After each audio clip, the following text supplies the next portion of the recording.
E aí, pessoal? Hoje a gente vai mergulhar num tema que é a cara do Brasil. É a relação do Brasil com o campo. É isso aí. A gente tem um potencial gigante no campo, né? Gigantesco. Mas parece que a gente, sei lá, ignora. Parece que a gente não quer enxergar. A gente se inspirou num artigo que a gente viu, que coloca essa pergunta: por que o Brasil insiste em ignorar o campo? Boa pergunta, né? E a gente vai tentar, sei lá, desvendar esse mistério. Esvaziar. O artigo já começa falando de um problema histórico, né? A desigualdade na distribuição de terras. É a concentração de terras nas mãos de poucas pessoas. Isso, e o autor argumenta que isso impacta não só o campo, mas as cidades também. Total.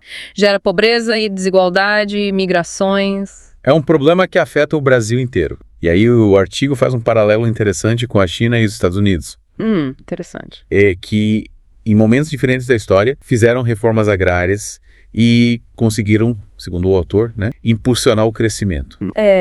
No Ziwei, a reforma agrária ajudou a desenvolver o capitalismo industrial.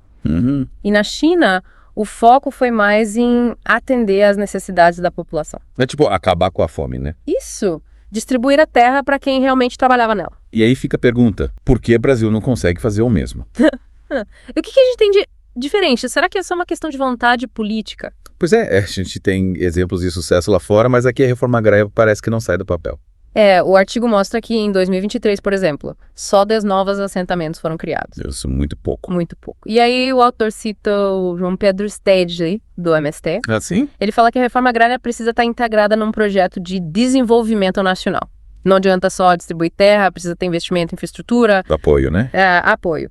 E aí a gente vê outro problema. A diferença absurda de investimento entre a agricultura familiar e o agronegócio.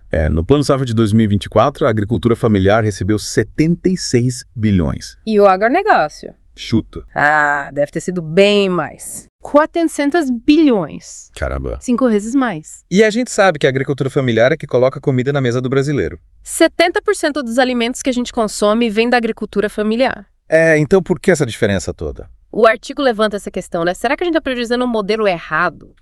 O professor José Sobreiro Filho, da Universidade de Brasília, que é citado no artigo, ele fala que essa disparidade não só aumenta a desigualdade, como ameaça a nossa soberania alimentar. A gente fica dependente de um modelo que não prioriza a produção de alimentos básicos. E aí o artigo vai fundo e coloca o dedo na ferida, né? Fala da elite latifundiária. O poder daqueles que historicamente se beneficiaram da concentração de terras. E que resistem à reforma agrária. E que muitas vezes ditam as regras do jogo. Controlando o discurso, a mídia. E influenciando as políticas públicas a favor dos seus interesses. O Stedley, do MST, ele critica essa narrativa de que o agronegócio é a solução para todos os problemas.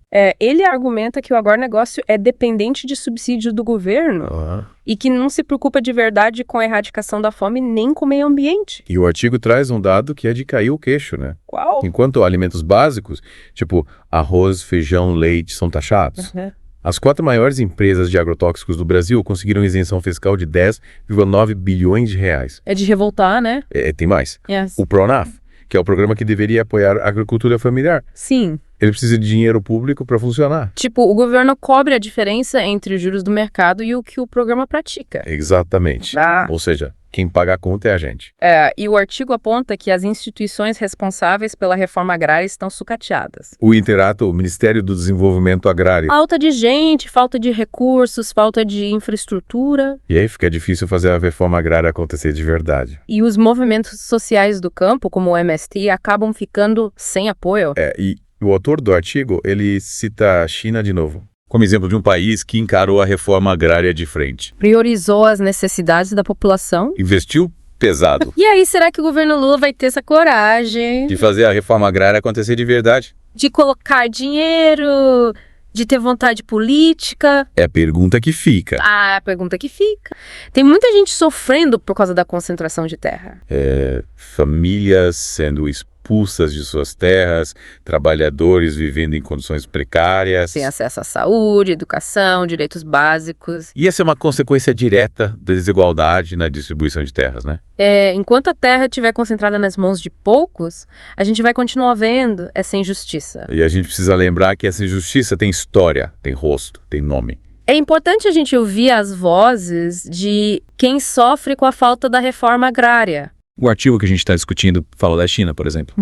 Lá, a reforma agrária foi um processo conduzido pelo próprio povo. Se organizaram para garantir acesso à terra. E aqui no Brasil a gente tem movimentos sociais como o MST, né? Que lutam há anos por reforma agrária. Ocupam terras, organizam assentamentos. Produzem alimentos, mostram que outro modelo é possível. E é importante a gente reconhecer a força desses movimentos, né? Eles enfrentam muita resistência, mas não desistem da luta.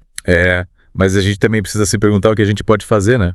O que cada um de nós pode fazer para contribuir para um campo mais justo. Porque essa questão da terra não é um problema só de quem vive no campo, né? Não, afeta todo mundo.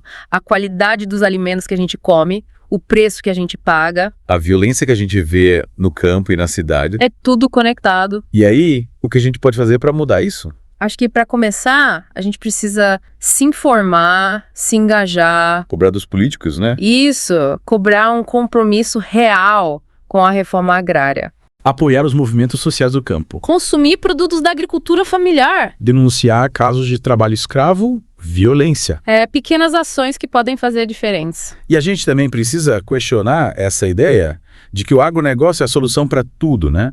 Precisa analisar criticamente os subsídios, o uso de agrotóxicos. Esse modelo que concentra renda e expulsa famílias do campo. O que a gente precisa é de um modelo de desenvolvimento rural que seja sustentável. Que valorize a agricultura familiar. Que preserve o meio ambiente. Que garanta dignidade para quem vive e trabalha no campo. É um desafio enorme, mas a gente não pode perder a esperança. A história mostra que a mudança é possível. Que caminhos a gente pode seguir para construir um futuro mais justo no campo? O artigo que a gente está usando como base, ele traz algumas ideias. Ele aponta para experiências que deram certo em outros países. A gente fala da China, né? Sim, da coletivização das terras, o foco na produção de alimentos, a redução da pobreza. Mas será que esse modelo funciona no Brasil? A gente tem um sistema político diferente. Uma cultura diferente. Mas a gente pode tirar algumas lições. Tipo a importância do planejamento. O investimento em tecnologia, da participação da população. E além da China, o artigo fala de outros modelos. Tipo as cooperativas agrícolas. Que fortalecem os pequenos produtores. Facilitam o acesso ao crédito. A comercialização da produção. Itens experiências agroecológicas. Produção de alimentos saudáveis, sem agrotóxicos. Com respeito ao meio ambiente. A agroecologia tem ganhado cada vez mais espaço, né? É um modelo que mostra que a gente não precisa ficar preso a esse ciclo de concentração de terras e agronegócio. Exatamente. A gente pode construir um sistema mais justo, sustentável. Que beneficia a todos. Para isso, a gente precisa de uma mudança de mentalidade. Romper com esse modelo agroexportador que coloca o lucro acima de tudo. E para a gente encerrar esse mergulho profundo, fica a pergunta: qual o papel de cada um de nós nessa transformação? O que a gente pode fazer no nosso dia a dia para contribuir para um campo mais justo? É isso, pessoal. A gente espera que essa conversa tenha plantado uma sementinha de esperança. E que um outro campo é possível. Um campo mais justo, mais sustentável, mais humano. Um abraço e até a próxima.